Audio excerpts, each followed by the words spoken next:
Hey peeps, welcome back to another video. Today I wanted to talk about 5 items that you should prioritize in ICC if your guild has a priority list. It's going to be 2 different lists. One is going to be for people that kill Lich King Heroic early on, and the other list is going to be for people that don't kill Lich King Heroic early on.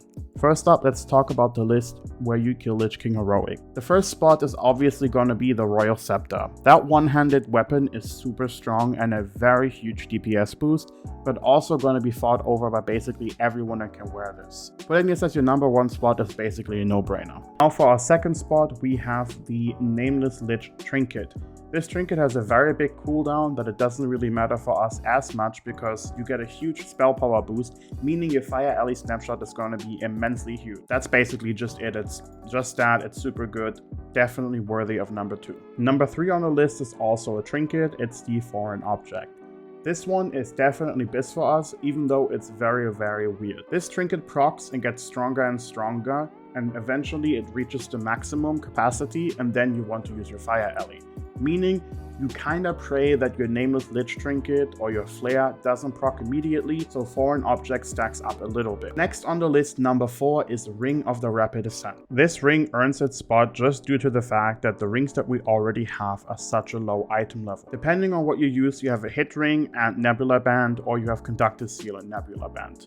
Conductive Seal has Spirit on it, which we obviously don't want, so this is a very, very good upgrade. The ring also drops from Loot Ship, aka Gunship. This one is definitely easily achievable early on, just due to the fact that the fight is just that easy. Now, last on the list at the number 5 spot is gonna be either the Crushing Cold Rave Belt, if you have enough hit, or the Plague Scientist Boots. Alrighty, that was our Lich King Heroic kill list.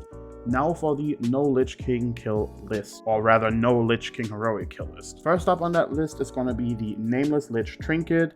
Like I already said, big snapshot, big DPS gain, super good item. Second on this list might be a little confusing for some people, but it's the Two-Handed Staff. The staff has only spell power, but has a passive. Basically, the passive reads, you have a 2% chance to proc, and then you get a Valkyrie that fights at your side.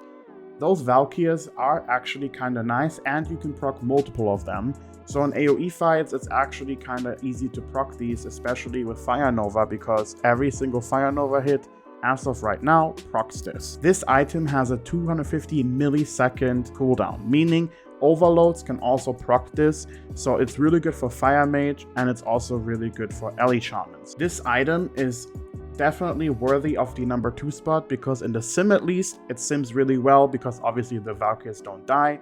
They are prone to die on some fights. So this item deserves number 2, but if you have a guild that doesn't do as much research, this item can be lower on the list because other people don't put it on their list, meaning you can basically get it for free. Number 3 on the list is also going to be the Trinket, the Foreign Object. Like I already said, it's super good, super strong. Number 4 is going to be Ring of the Rapid Ascent. Even if you don't do that many hard modes, Ring of the Rapid Ascent, like I already said, drops from Loot Ship, meaning this is going to be kind of easy to get. Next up, we have Crushing Cold Rave Belt and Scientist Boots yet again with the same thing. If you have enough hit, go for the belt. If you don't, go for the boots.